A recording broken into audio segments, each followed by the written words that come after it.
Glúten sim ou glúten não? É essa a grande questão. Então, o que é o glúten? Devemos ou não consumir o glúten? O glúten é uma dieta? É uma teoria? É uma tendência? É uma moda? Porque é que agora há tantos produtos nos lineares de supermercado que põem sem glúten? O que é que acontece? O que é que se passa com o glúten? Toda a vida, os nossos avós, os nossos bisavós, os nossos antepassados comiam pão, comiam trigo, comiam arroz, comiam cevada, centeio, muitos alimentos que têm glúten e que não faziam mal. Então, o que é que se passa com o glúten? Primeiro, o que é o glúten? O glúten é uma proteína que está presente em diferentes cereais, como por exemplo espelta, cevada, centeio, trigo, talvez um dos piores venenos da alimentação moderna, por todo o refinamento industrial que leva hoje em dia e outros químicos adicionados. A aveia tem abenina, que é uma substância muito parecida ao glúten, a todos os efeitos a nível de saúde tem um efeito bastante semelhante. E muitos outros cereais que depois eu posso-vos deixar por aqui uma listinha com todos os cereais que contêm ou não contêm glúten. Então, antes de passar à ação e antes de vos explicar se realmente devemos ou não consumir glúten, que tipo de cereais podemos consumir ou devemos para ter uma saúde, vitalidade e digestão ótima e uma boa absorção de nutrientes. Por um lado, devemos distinguir primeiro o que é que são os carboidratos. Os carboidratos ou hidratos de carbono estão muito demonizados. Há muitas pessoas que dizem não comas carboidratos que os carboidratos engordam. Primeiro, não há nenhum alimento que emagreça ou engorde. Os alimentos ajudam ou não a depurar, ajudam ou promovem uma maior ou menor inflamação. Mas os hidratos de carbono, se forem integrais, são ótimos para a nossa saúde. Dentro dos hidratos de carbono existem simples e complexos. Os simples são, por exemplo, as frutas, que são açúcares simples. Depois existem também açúcares refinados, que seriam açúcares simples, porque se absorvem e metabolizam muito rapidamente. Depois teremos os hidratos de carbono complexos, ou seja, são hidratos que se absorvem de uma forma mais lenta. Então, os hidratos de carbono que habitualmente nós conhecemos e que estão tão demonizados é o arroz, batata, massa e pão, ok? Então, dentro destes hidratos de carbono, claro, eles são um demónio, se forem alimentos refinados, se forem alimentos industrializados, se forem alimentos embalados, se forem alimentos super comercializados, cheios de aditivos químicos, corantes e conservantes, que então, sim, não fazem bem à saúde.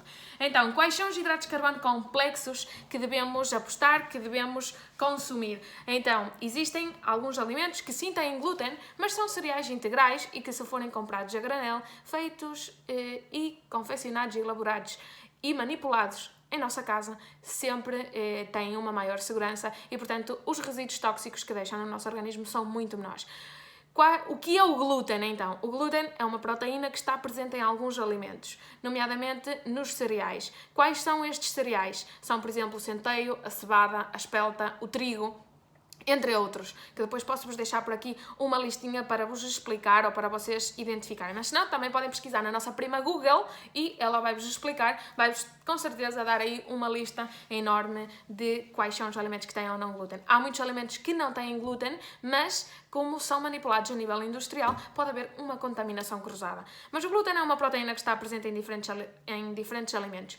E o que é que acontece hoje em dia com o glúten? Que cada vez mais há pessoas com problemas digestivos, problemas hormonais, problemas enquanto a inchaço abdominal, dor estomacal, acidez, ou seja, tudo o que tem a ver com desequilíbrios a nível de aparelho digestivo. Porquê? Porque todos estes alimentos que são refinados, que são ricos em amidos, muitas vezes provocam determinados desequilíbrios porque o nosso intestino não está preparado ou não reconhece estes alimentos como algo natural. Ou seja, é como se estivéssemos a ingerir, a consumir alimentos que são antifisiológicos, ou seja, são contrários à nossa natureza física, mental e espiritual, então o nosso corpo não reconhece. E tudo o que não reconhece não metaboliza. De duas uma, ou entra e sai, ou entra e fica. E se fica dentro do nosso organismo, o que acontece é que todas essas toxinas passam diretamente ao torrente sanguíneo, então vão se pôr em circulação dentro do nosso organismo. Daí as dores de cabeça, acne, fadiga, cansaço, depressão, estado de ânimo muito baixo, falta de energia. Todos estes sintomas estão diretamente correlacionados com a alimentação e, nomeadamente, com o glúten. O glúten gera realmente graves problemas. Mas depende de que alimentos é que estás a consumir. Não significa agora, então, Catarina, nunca mais vou poder consumir glúten? Não, a questão não é essa. A questão não é de nunca mais. A questão é de perceber qual é o teu estado, como é que funciona o teu sistema digestivo, como é que funciona a tua digestão, se digeres bem, se absorves bem, e a partir daí há pessoas que sim têm uma pequena sensibilidade ao glúten, há pessoas que não têm qualquer tipo de sensibilidade, ou se têm, não notam, então talvez tenham dor de cabeça, nunca associariam, por exemplo, ao consumo de glúten, mas nomeadamente aquelas pessoas que têm problemas digestivos, sim, são as que mais latente notam o efeito que tem o consumo do glúten ou de qualquer outro tipo de alimento que pode ter alguns vestígios. Então, o que é que acontece? Há pessoas que desenvolvem uma doença que se chama celiaquia. A celiaquia realmente são todas aquelas pessoas que têm tolerância zero ao glúten. Depois existem outras pessoas que têm sensibilidade ou hipersensibilidade ao glúten, ou seja, não têm doença, não se considera uma patologia como a celiaquia, que a intolerância é zero, ou seja, que nem sequer podem consumir uma migalha, mas sim têm uma pequena sensibilidade, no sentido de que se consumirem um bocadinho de glúten, notam logo um inchaço abdominal, notam logo que o acné na pele, eczemas, notam pequenas manifestações que não as deixam totalmente desequilibradas, mas sim notam que têm algum efeito no seu organismo. Então, o que é que acontece com o tema do glúten?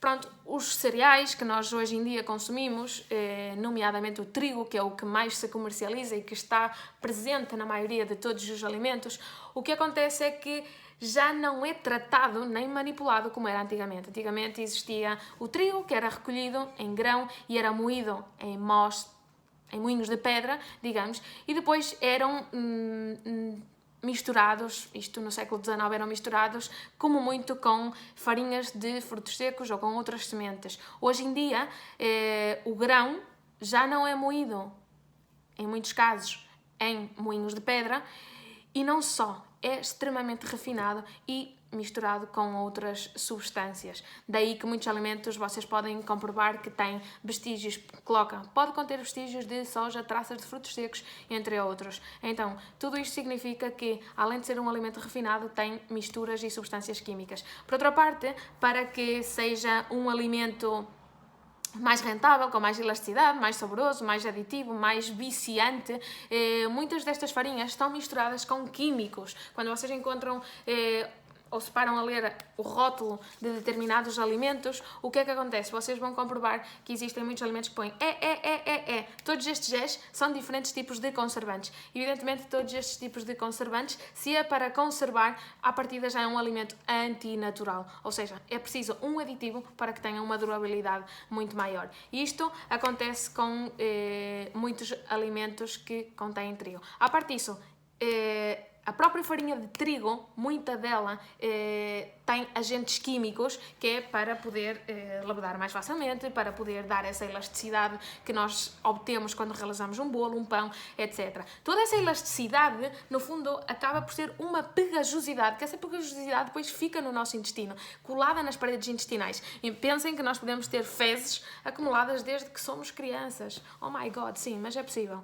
É possível, e o que acontece é que quanto mais amido, quanto mais glúten, porque o glúten, à parte de ser uma proteína, a nível gastronómico, a nível de saúde, a nível alimentar, quando ingerimos um alimento que tem glúten, o glúten em si, que está presente em muitos cereais, tem essa característica, essa particularidade de ser pegajoso. Se nós deixarmos de demolhar ou cozinharmos qualquer tipo de cereal que contém glúten, veremos que se forma assim uma camada que parece assim um gel, é gelatinoso. Esse gel também fica colado nas paredes intestinais e, portanto, quem tem sensibilidade, quem tem cólon irritável, quem tem alguns problemas intestinais, depois pode ocasionar ainda mais irritabilidade no intestino.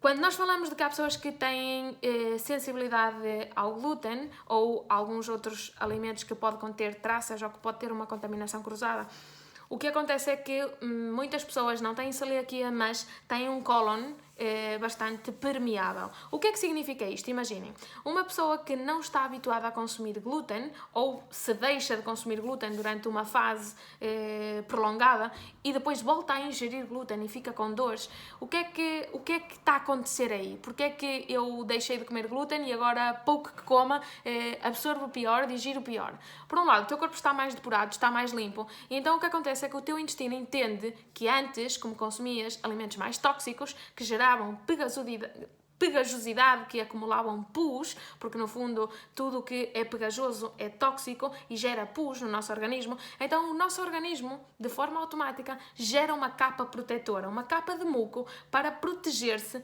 desses alimentos. O que é que acontece? Que por um lado, o nosso intestino gera essa capa protetora para proteger-se, por exemplo, dos alimentos que têm glúten ou que têm muitos resíduos tóxicos, mas por outra parte, impede que a absorção de nutrientes seja 100% eficaz. Então, por um lado protege, mas por outro lado a absorção não é totalmente boa. E isto nós detectamos nomeadamente quando nós antes consumíamos glúten, deixamos de consumir, imaginem, por 6, 7 semanas, e quando voltamos a ingerir vamos ver que o efeito é quase imediato. Por outra parte, existem outras razões, além de inchaço abdominal, gases, flatulência, acidez estomacal, diarreias, entre outros sintomas que se manifestam no nosso organismo, como alergias, infecções. Também conseguimos comprovar a nível de saúde dermatológica, digamos, ou seja, na pele, é o maior reflexo que nós temos quando consumimos alimentos riquíssimos em glúten.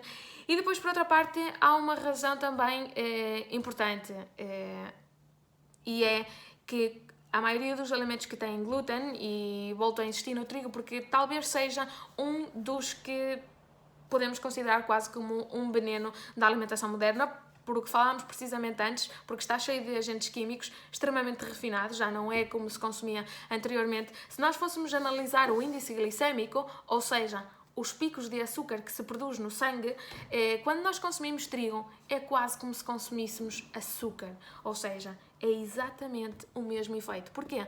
Porque quando nós metabolizamos este alimento, é como se se convertesse em açúcar no nosso organismo. Portanto, comer trigo ou comer açúcar é quase a mesma coisa. Comer alimentos ricos em glúten extremamente refinados, metabolicamente no nosso organismo, transformam-se em açúcar. Há muitos alimentos que se transformam em açúcar no nosso organismo, nomeadamente os hidratos de carbono. Portanto, se transformam em açúcar, vamos apostar em hidratos de carbono que sejam super naturais. Quando falamos do pãozinho, por exemplo, não é? Então, claro, ai Catarina, como é que eu vou fazer para deixar o pão? O pão é algo que tem uma tradição de longa história em muitos países, em todas as civilizações o pão está presente, mas voltamos à mesma questão de antes. Que tipo de pão? Com que cereais está feito? Como era confeccionado esse pão? Tinha ou não tinha levaduras? Porque também há muitas pessoas que não têm celiaquia, nem têm intolerância, mas têm problemas digestivos. E muitas vezes o problema nem sequer está no glúten, está nas levaduras que se utiliza para realizar este pão. Então, as levaduras também são químicas. Existem levaduras que são biológicas e veganas. E quê? Mas não deixa de ser um alimento químico. Então, vamos confeccionar a nossa própria levadura de raiz. Vamos confeccionar o nosso próprio alimento de forma natural. Sim? Por outra parte, enquanto alternativas, claro, agora vocês vão perguntar assim, então qual é a alternativa? A alternativa é deixar o glúten. Seria um tratamento super eficaz e a melhor experiência é aquela que cada um pode fazer em si mesmo e comprovar realmente se desinflama o organismo, se desincha, se desaparecem todos os sintomas e manifestações que vocês possam detectar. Por outra parte, e por contraditório que pareça, o trigo, hoje em dia já existe uma ampla bibliografia científica, vou-vos deixar aqui em baixo um estudo para quem tiver interesse em investigar. O trigo, apesar de ter todos estes maléficos, de não ser tão benéfico para a nossa saúde por determinadas razões, se for um bom trigo, se for o trigo real, verdadeiro, em grão que se usava antigamente, que seja orgânico, biológico, bom, de confiança, não é mau de todo. Porquê? Porque o trigo está composto por várias coisas. Nós temos o germe de trigo e temos o salvado do trigo. E depois temos o resto do que seria o alimento em si, o ingrediente em si. O que é que acontece? Que hoje em dia O trigo que nós encontramos, imaginem, vamos ao supermercado, compramos farinha de trigo. O que é que acontece, ou qualquer outro tipo de farinha, o que é que acontece? Que o que nós temos já são restos do trigo ou restos do cereal. Em que sentido? Tiram o germen, tiram o salvado e o que fazem é farinha com o restante. Em muitos casos, que não em todos, sim? Então, o que é que nós podemos aqui identificar? Que existem estudos científicos nos que já se está a estudar a utilização do trigo para combater casos de cancro. Então, Catarina, mas estás-me a dizer que o glúten não é bom, nomeadamente o cereal trigo, porque... Mas claro, estamos a falar de um trigo que é um trigo refinado, um trigo adicionado com agentes químicos e que é o que nós encontramos na nossa sociedade, numa padaria, em supermercados. Tudo está feito com trigo. Porquê? Porque o trigo é uma forma de rentabilizar qualquer tipo de produto. Ou seja, é rentável, é barato, é fácil de produzir, é um ingrediente que nós temos na nossa natureza, local e sazonal. Portanto, é o que nós temos e é o que as pessoas consomem. Então, é mais fácil consumir isso do que buscar alternativas. É mais fácil ir à padaria do que buscar alternativas. É mais fácil comprar um pão sem glúten, que não deixa de ser industrial, que agora também há muitas opções sem glúten, mas que não deixam de ser industriais, do que realizar a nossa própria alternativa. Então, sem mais dilação e sem perder o fio à meada, este tema é super importante porque o trigo realmente, quando estávamos a comentar que se pode utilizar para fazer tratamentos anticancerígenos para combater as células más. Mas o que é que se utiliza do trigo? Não é completamente o cereal inteiro, senão o germen do trigo. Porque o germen do trigo não tem glúten. E o germen é de onde estão todas as suas propriedades anti-inflamatórias, anti-aging. Ou seja, é ótimo para combater as células más e para erradicar todos esses radicais livres, ao tempo que respeitamos as células boas. Portanto, glúten nunca mais? Não, depende. Depende da tua situação, depende do teu estado de saúde, depende de muitos fatores. Por isso, cada caso é um caso e cada ser é bioindividual. Agora, é verdade que no supermercado já encontras bolachas sem glúten, pão sem glúten, cereais sem glúten, tudo é sem glúten, tudo é sem glúten. Há muitos que até na frontal do ingrediente põem que é com glúten e depois quando damos a volta e vamos ler a denominação, a descrição dos ingredientes, muitos até...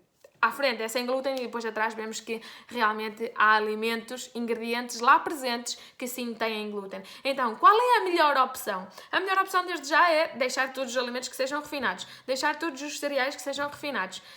E então fazer a experiência, se te sentes com qualquer tipo de sintoma como os que descrevemos anteriormente, é deixar o glúten e perceber o efeito que se produz no teu organismo. Se há melhoria, se não há melhoria. E ainda assim, deixando, depois, quando voltares a consumir, ver qual é a reação do teu organismo. E esse será sempre o melhor exemplo, porque tu és o teu melhor médico, então deixa fluir, deixa sentir e percebe o que é melhor para ti. Então, sou muito apologista de consumir pão natural sem glúten e pão de massa-mãe de longa fermentação. Quando falamos do tema pão, neste caso, quando falamos de pão e de opções sem glúten. Da mesma forma, quando falamos de massas, também podemos falar de massas em base a cereais integrais, como por exemplo massa de arroz, massa de trigo sarraceno, massa de lentilhas, massas de grão de bico, etc. E a mesma coisa com as bolachas, crackers e todos esses snacks e merendinhas que vocês gostam. Por isso, espero que tenha sido muito útil. Se quiseres mais informação, se gostaste deste tipo de vídeo, por favor, partilha com os teus amigos, porque assim será muito mais fácil eu crescer, será muito mais fácil eu continuar a produzir conteúdo para te poder ajudar e para podermos compartilhar e fazer chegar a mensagem ao mundo, porque realmente hoje vivemos numa sociedade totalmente intoxicada. Somos humanos enfermos, doentes, sim. E somos doentes porque nós nos deixamos manipular pela indústria. Nós consumimos aquilo que a indústria acha que consumimos. E quanto mais consumimos aquilo que não nos faz bem, mais a indústria nos vai oferecer, mais nos vai manipular. Portanto, come natural, come consciente. E desde já, cozinha a tua mudança. Por favor, etiqueta aos teus amigos e se gostaste deste comentário ou tens algumas dúvidas, podes deixar aqui em baixo e seguimos em contacto.